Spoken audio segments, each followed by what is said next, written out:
Do you take some napkins and absorb up some of the grease on your slice before you eat it? No, no, I do You're going not full do that. full grease. Yeah. Yeah, That's where the flavor is so the oil doesn't drip off the front. on your newly purchased clothing. Yes. Yeah. On my new JCrew jeans. Welcome to this episode of the Cool Dad Shirt Podcast. With a podcast named Cool Dad Shirt, it was inevitable that we would eventually talk about fashion. Today's guest is calling in from Chicago. She's an old family friend of mine, and she's worked in the fashion industry for many, many years. So today we welcome Cara to the show. Hey, Cara. Hi, good morning, everyone. How are you? Thanks for having me today.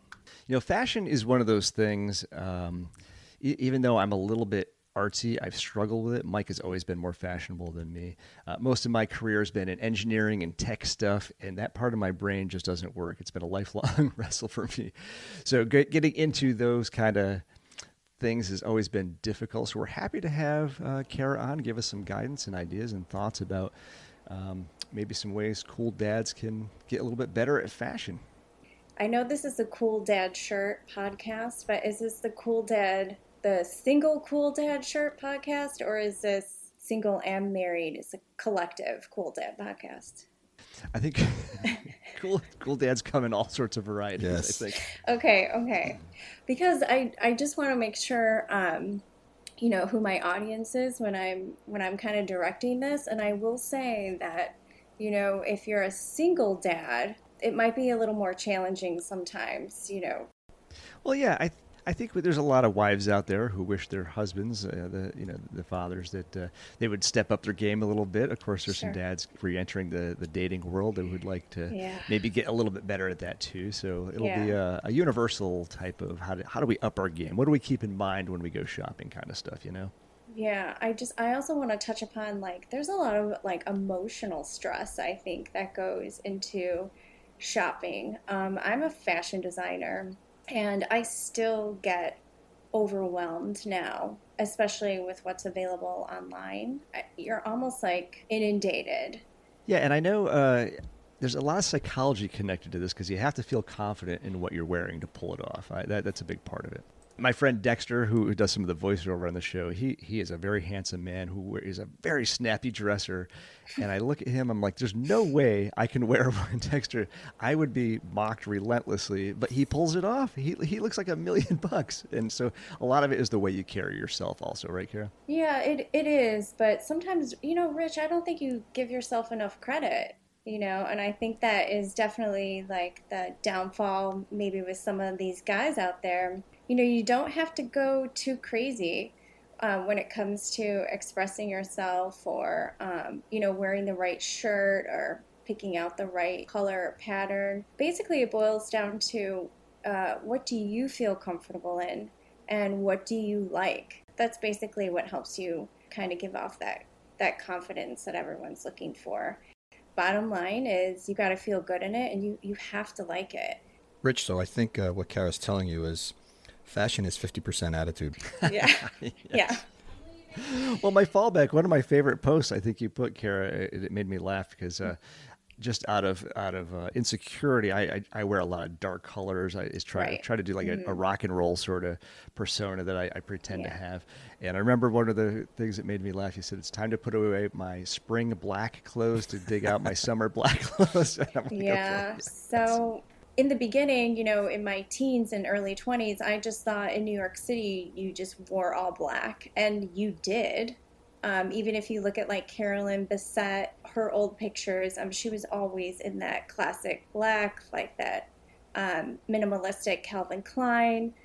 It was gorgeous. But yeah, times are changing. The funny thing is that when I moved out of New York City to Florida for a job, I was recruited, and I looked in my closet in the hotel room. Every single piece that I had in that closet was black. I just reached a point in my life where I was like, okay, I'm on a mission and I need to challenge myself here and I need to get out of these black clothes. There's a whole world out there and I have to start pressuring myself into working with color. What's the natural transition out of black? I mean, where do you go? Like a mid-gray or do you jump right into a green? I'm going to be totally honest, white. Oh, you go hard the other direction. Wow. Oh, you jump right Yes. off the cliff, don't you? Yeah, so I have a lot of when trouble you with can white. like layer blacks on blacks, and sometimes those colors, you can have like a little reddish black on top of your black denim, and it's not an exact match, but at the same time, whites are actually easier. It's safer, and you can mix and match whites, and they actually don't have to be the exact shade. So it takes the pressure off. So even if you layer over an ivory white over white denim, or like an oatmeal denim, it still looks classic and monochromatic, understated, but yet really pulled together. I suggest white. That's a tough pill to swallow for me.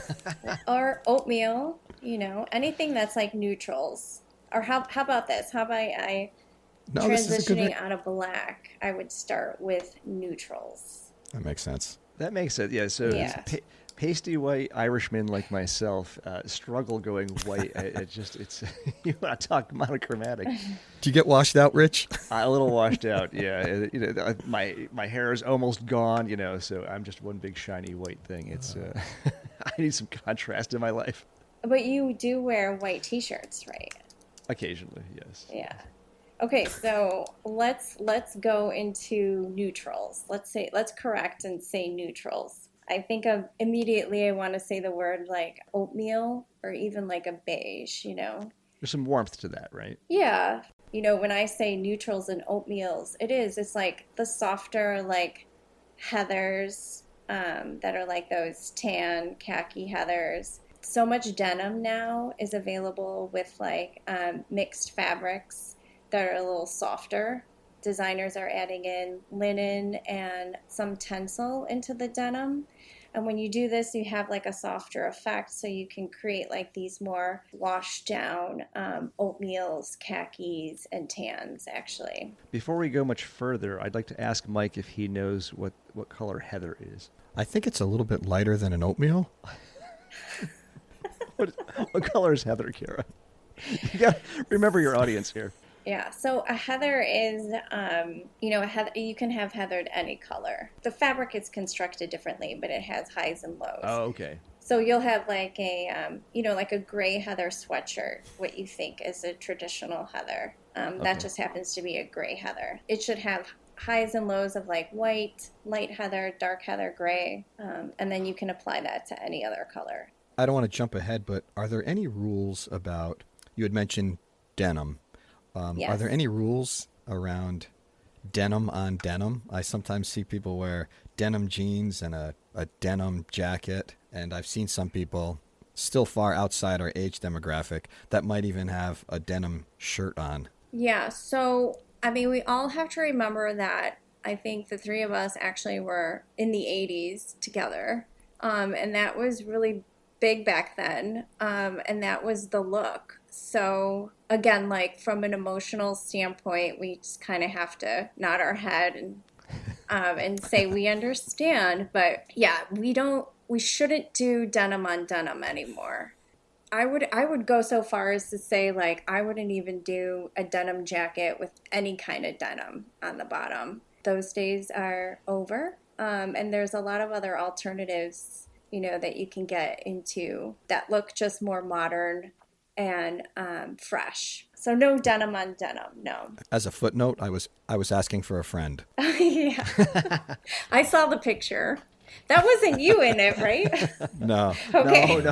No. That was another rock and roll photo I had taken at the start of the conversation. But no. It's all good. Yeah. You took it as a reference point for Cara to describe what not to wear in your first band photo. So I do a lot of band photography, and I've actually been asked by other members in more than one band, hey, can you help out the drummer? Can you help out the bass player? They're showing up with white dad sneakers, khaki pants, and a belt, and it just does not rock. Can you, before our photo shoot, can you tell them to untuck your shirt? Black shoes work a lot better for this kind of genre. And so I'm always terrified when people ask me to give fashion advice, but at least from a rock and roll image thing, you kind of can't go wrong with just keeping it simple. Dark colors, black. That kind of always works for a rock band. It's all in context, right? Definitely. in context. I love music and I love rock bands. And I sometimes don't expect them, nor would it would be a disappointment if I actually saw them in some of the stuff that like Tom Brady wears. It's not, It's very contextual. it just wouldn't be the same experience. But with that said, like the 1980, white dad tennis shoes, like there's other things out there now that look so cool and are a lot sportier and integrate some color and just are more modern looking and quite frankly, like cooler looking. So even when you do get up on that stage, you're received differently. And let's face it, like if you are playing in a band, some of the things that you do is all image related. So the sneakers are a great example. I mean, for a while, everyone in the 80s wore white sneakers, and then that just became the trademark of somebody out of touch, too old, or whatever. Mm-hmm. But now you're seeing white sneakers come back again. But you're saying they're with a different flair and color. It's a new take on the old. Well, white sneakers are back. As far as like white dad sneakers, there's a lot of new brands out there that are actually making them more chic. So you can buy white sneakers, but they're not the old, Asics gels that we all had to wear back in like 1987 or even like 1990, because that was all what was out there. So a lot of those shoe brands like On, a company called ON, they make really nice sneakers where you can get white tennis shoes. I'm seeing those everywhere, yeah. Yeah. So then those are really comfortable too. I can tell you've moved to the Midwest because you just called them tennis shoes. Or sneakers, yeah. So I think the Northeast where we're from, I think it was always it's sneakers, true, yeah, right? yeah, sneakers. I lived in Michigan for a while, and everything was tennis shoes. People went to play basketball in tennis shoes. Totally, yeah. So you've kind of come full circle. You of course, grew up in the Chicago area, and then you spent many years on the high fashion scene right in downtown Manhattan, New York for many years, right? Yeah, so I was born and raised in the cornfields in the suburbs of Chicago, northwest suburbs, and then went to school on the East Coast. But, after 9/11, I just realized I better get in gear here. Public relations wasn't what I wanted to do. So I went back to school for fashion design and then restarted my career after my master's back in New York again. So you got legit credibility living in many parts of the country. So I've lived in Boston, San Francisco, and also New York City. There's definitely some street cred to that. People move to a different beat out there. Yeah, but that's how I learned. So go ahead, sorry. I'm sorry. I just think it's important for the audience to know how many strings I had to pull to get somebody of this caliber on our show. So we appreciate you carving out some time for us. Oh, my gosh. You spoke a little bit about fashion on the West Coast and the East Coast. How do trends vary between West Coast, East Coast, and maybe Midwest? Is it similar styles that are affected by a lag, where perhaps, something in New York might be sort of a leading trend and then later picked up somewhere else, or do they just generally differ? So I have to say that the trends are started, honestly, lifestyle. You have a lot of people in Southern California wearing different things than people in Brooklyn, just based on what their lifestyle is. So as far as like Southern California, San Diego, their fabrics are going to be softer, looser. There's certain trends as far as like big workout wear, wearing these kind of like yoga infused pieces around town. I think as far as like normal day-to-day wear, that's definitely stemming from more of like an active lifestyle and kind of infusing those pieces into even workwear as well. But everyone in Brooklyn isn't going back and forth to the beach, and running home, or when they leave their home for the day, they're gone all day. So they're kind of dressed differently. Their stopping points throughout their day and throughout their work day is just going to be different. I think that's the biggest thing as far as trends. The one thing I will say with social media now is that things are so saturated that you see a lot of different things kind of going bi-coastal. So West Coast to East Coast. I don't see so much differentiation anymore. But what really is interesting to me lately is I started to pay attention to what's happening in Dallas. That is, the things that have been coming out of there are beautiful. And I could say that Dallas is actually looks so different to me than New York City or even Los Angeles. They dress in Dallas. What their norm is for even going out for brunch is not something that you would see, I think, in Manhattan too much. So it's very interesting. Yeah. So is that something happening organically, or do you think Dallas is going to start becoming a leader in fashion? Is something actually happening? Oh gosh, I don't know. No idea. Yeah. Have to wait and see how it all plays out. But definitely, like they've got it. It looks beautiful. Yeah, the things that they wear, just gorgeous. So Nice. You are listening to the Cool Dad Shirt Podcast with Rich and Mike. Be sure to follow us on Instagram, where you can post a comment or DM us a question. Thanks for listening. One thing I think a lot of people struggle with, especially, you get into your 40s and 50s and you become a parent, is trying to look stylish without looking too young. There's a lot of millennials and now Gen Zs entering the workforce, and occasionally you see coworkers trying to emulate trends, and they're just not pulling it off. So what are some things to keep in mind for looking stylish without trying to replicate youthful appearances that you are probably too old to pull off? I get concerned with that myself. I would actually stay away from trends. And the one thing that we were always taught in, as a designer is, you're responsible for creating the trends, but at the same time, those with true style actually find their own individual style. And I think that's where everyone can calm down a little bit and not get too stressed out about all this, is that if there's a particular trend that you like, you can incorporate that into your style. But I think, the most iconic people that we remember as far as fashion and how they dress, they had more of their own style as opposed to, following and wearing trends. After a while, if you just keep investing in all these trends and fast fashion, you kind of lose yourself in it. You end up spending a lot of money that goes to waste. And you actually don't have a lot of things that you can fall back on into your closet, and that's when I think dressing yourself becomes a little too overwhelming and starts going off into this, creates more anxiety and stress than it actually needs to be. I'm a big advocate for minimalism. And by minimalism, I don't mean having two pants in your closet at all times. That's not realistic. What I would do is highly recommend almost like a palette cleanser. And you kind of have to go back into your wardrobe and start building out a basic pant, a basic denim, a short, a t-shirt, a long sleeve t-shirt, and then a dress shirt.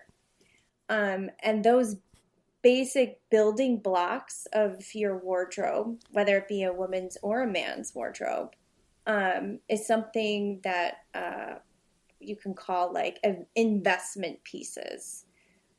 So it's better to spend money on those particular investment pieces, like your core basics of your wardrobe. And then when those are nailed, essentially, when those are your perfect fit, when the fabric, and the color, and you love wearing them and you feel good in them, then you can start integrating here and there different pieces of trends if you want to experiment that way. Oh, go ahead. Sorry. Oh, no. I was just going to say, and there's stores that kind of cater, and maybe you can drop some store names too, that are fashionable without being, they're, something like a JCrew. They're fashionable, but they're not super, super Right. trendy. And you can, a guy in your 40s or 50s could find something that looks contemporary without being uncomfortably fashion forward. Right? Oh, 100%. In fact, I was just gonna say, ever they are doing at Banana Republic, they revamped their look, and I think that the men's side of Banana Republic right now would be an excellent way to start into building into these kind of core pieces of, or what you want to call like anchor pieces. I was in there the other day and I saw these beautiful pair of traveler pants, and they look so chic. Those are something that you could wear to, you can wear them out for dinner. You can wear them to a sporting event. You can even wear them to, if your children have school events, you can wear them to that with a polo shirt, a button down. So something like that, I think would be a great, like, not that I'm saying that that has to be, but that particular pant, I was like, oh gosh, I can see that everywhere. And it's Banana Republic for men.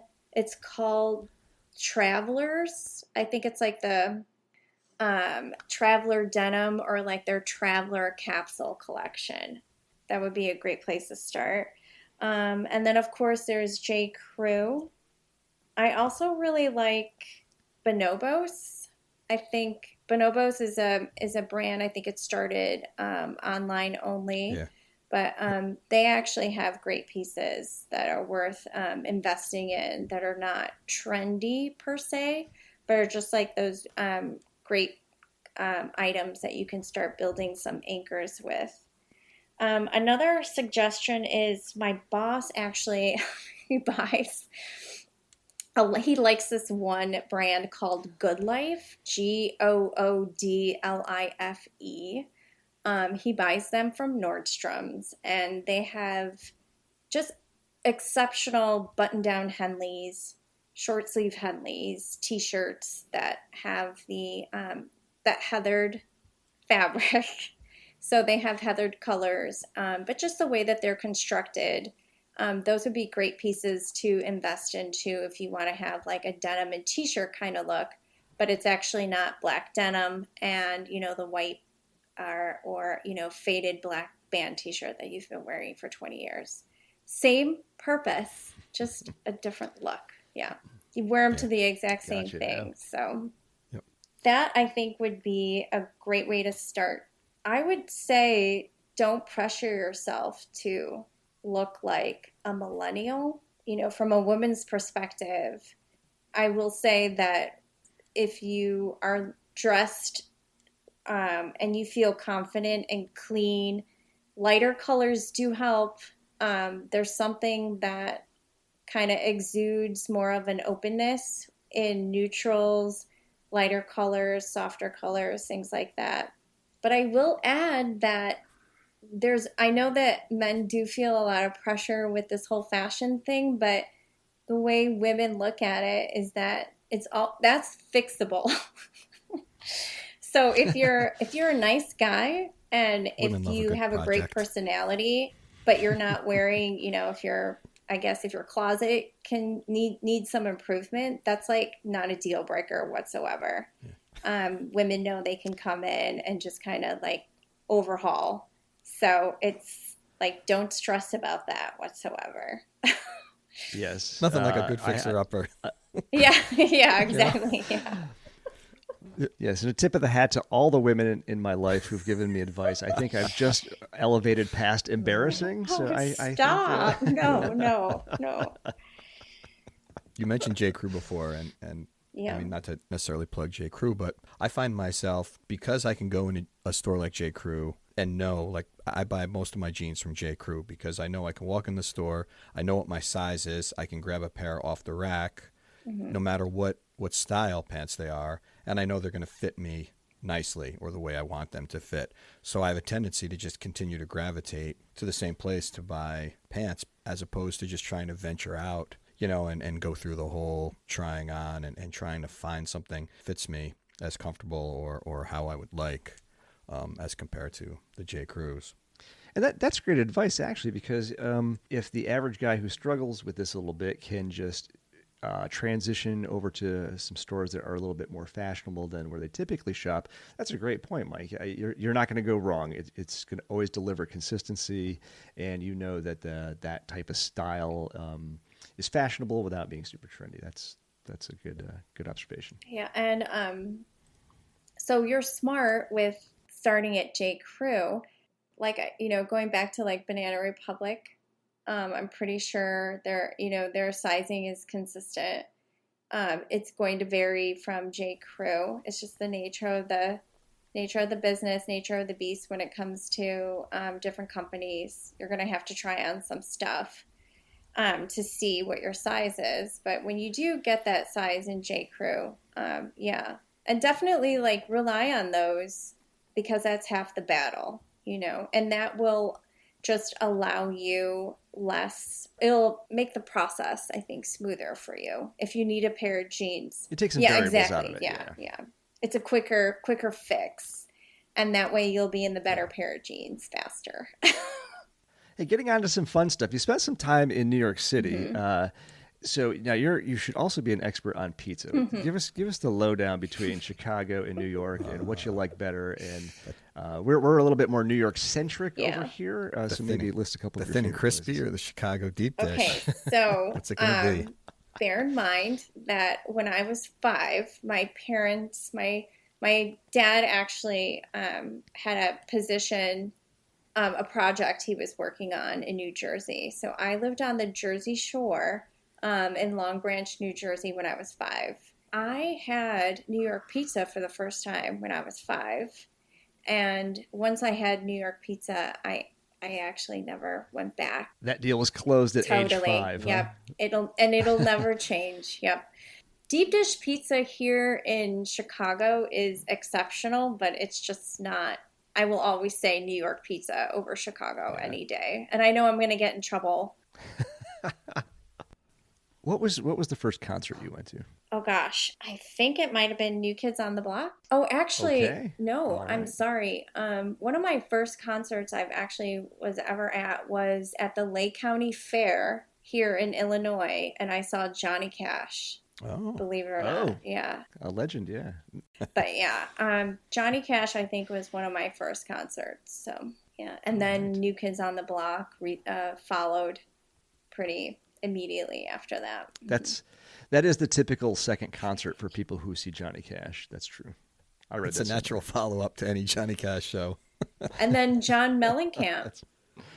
I'm a big John Mellencamp fan. I was when I was younger, had all of his albums, knew all his songs. I think I went to 7 of his concerts. So. Wow. That's a dedicated fan. Is that the artist you've seen the most at 7? I think so. I think John Mellencamp is the one that I've seen the most. So oddly enough, and then I went into fashion design. Speaking of denim on denim. Exactly. Yeah. That's probably what drove you to the fashion industry. Oh my gosh, yeah. I gotta fix the world. You know what I actually really love about fashion is its storytelling. So it's all about who you're designing for and finding your muse, as cheesy as it sounds. And then you just build into their, to that idea. And what story are you trying to tell?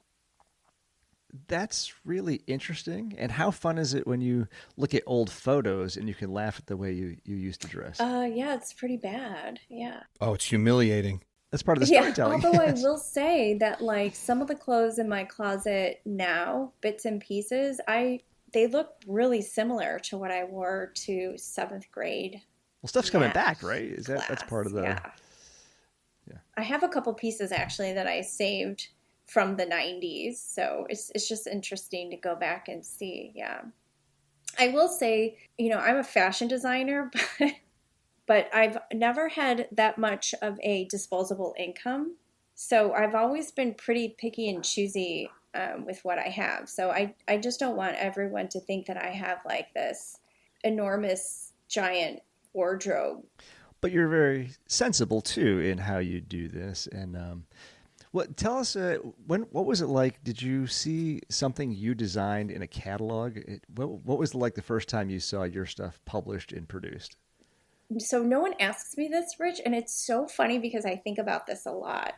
I can answer that question to a T. It wasn't a catalog. It was on Third Avenue, and I was walking up the street, and I caught a glimpse of this woman in this white floral pencil skirt. And it was the pencil skirt that I had recolored and worked on at Ann Taylor. And there she was wearing my skirt. I will never in a million years forget that moment of what it was like to actually see something that you've worked on the streets of New York City, on a real human being. It was incredible. In New York York City.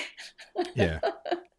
Yeah. It's next level validation for sure. Yeah, it's next level. You know, it's funny because I was just thinking about this the other day. I thought I took a picture of that. So I don't know. I have to dig for it. See if you can find that, because we'd like to use that as part of the show promotion. That's a great little tagline. That's and a wonderful story as part of the storytelling that you're doing. Thank you. Thanks. I mean, I think I burst into tears, you know? Were you always typically working in women's fashion, or? How does that Yes, work? I've always been in women's fashion until my two recent positions where I kind of switched into men's and women's. And now I'm actually managing product and designing for both men and women. Any other questions, Mike? Any other thoughts, ideas? I can go through some brands. Yeah, Cara, why don't you give us Yeah. a quick little list of some brands that are easy to have a launching point or a starting point, like we were talking about, to help the guys Yeah, out? so I kind of broke them up into categories. So I'll kind of just like group them here while I'm talking. So if you want to start with like activewear for hiking and outerwear and just layering pieces, especially when it comes to like autumn and winter. I always think Patagonia does it so well. Their looks are classic. Their colors are classic. So you won't find a lot of flashy stuff, but just really quality product that we were talking about earlier to invest in. Another company, Arc'teryx, is also a great brand for outerwear and for more cold weather. The fabric is exceptional, and I will say they're the most classic pair of hiking pants that I can find right now on the market. So the classic stuff lasts a long time. You'll get a lot of mileage. Right. Out of that. Remember we were talking about anchor pieces and investment pieces, those things like that. Yes, I think that's how you want to start, really. And then some other brands I know, for day-to-day dressing, Bonobos we talked about. I also came across Buck Mason, which is more of like really timeless classic pieces. Another brand that is newer is Cuts, Cuts. I work now with a lot of sales teams, so my sales team now is predominantly men, and they do give me brands and things that they like and what they're wearing. And one of my sales reps actually told me about Cuts, and they actually have really beautiful sweatshirts, really clean, really classic, but still have like a newer look to them. Banana Republic, I mentioned, whatever they're doing over there, they have some really interesting pieces. Definitely look at their bottoms and denim. You can find those guys everywhere, right? Yep, They're all over the country. Super easy and attainable. Another brand is called Everlane that I would recommend for like more classic pieces, minimalistic fashion. I don't know if they have any brick and mortar stores, but they are online. So Everlane, one word. A couple of other brands for like everyday wear are Southern Tide and Faherty Brand. And again, Tommy Bahama for, they also have like beautiful shirts. Their button downs, I think, are their trademarks, and their prints are really beautiful. So My brother-in-law lives in those. The Tommy Bahama. yes. He loves those clothes. He looks good in them, though. Like, some people, like, I couldn't pull off like a Tommy Bahama shirt, but my brother-in-law, he pulls it off flawlessly. They don't always have printed shirts, right? So they have like that linen kind of look, which is Yes. like Yep. just a step up from wearing a t-shirt, a short sleeve t-shirt. But it doesn't have to be printed.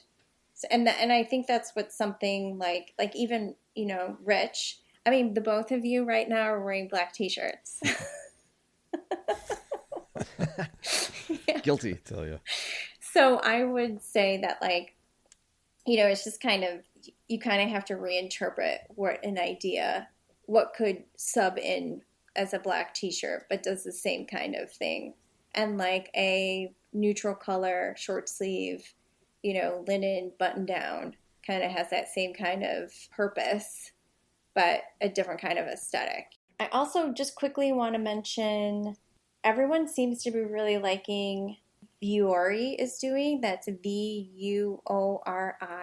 They used to be a Instagram only brand, but they really took off, and now they're actually an REI. I'm not sure where else they're located, but they have great pieces too. Again, like for the older customer, classic pieces, beautiful fabrics. I highly recommend that. And then JCrew, of course, for timeless kind of classic pieces. And then if you're looking for like a little flash to Ted Baker, one of my friends was talking about Ted Baker the other day. They actually have some great flashier pieces that you can integrate into like those anchors that you're investing in. Yeah, this is great. Yeah. If you have that typed up, I think you've made a list. If you could just forward that on, we'll put them in the show notes to give some people a resource. Sure, to yeah, go check that would out. be great. Definitely. Well, Cara, it was great having you on the show. We had a few laughs and we learned a few things, and it's excellent guidance for our demographic to help us pour schlubs out. So we appreciate your time and expertise. Yeah, this is a great starter package. It's a starter package. I hope I was able to kind of, level set here and there and provide some takeaways to your listeners. Thank you. Well, Cara, thanks so much for joining us today. We appreciate everything, and we'll talk to you soon. Thank you so much for having me. It was great to see you guys.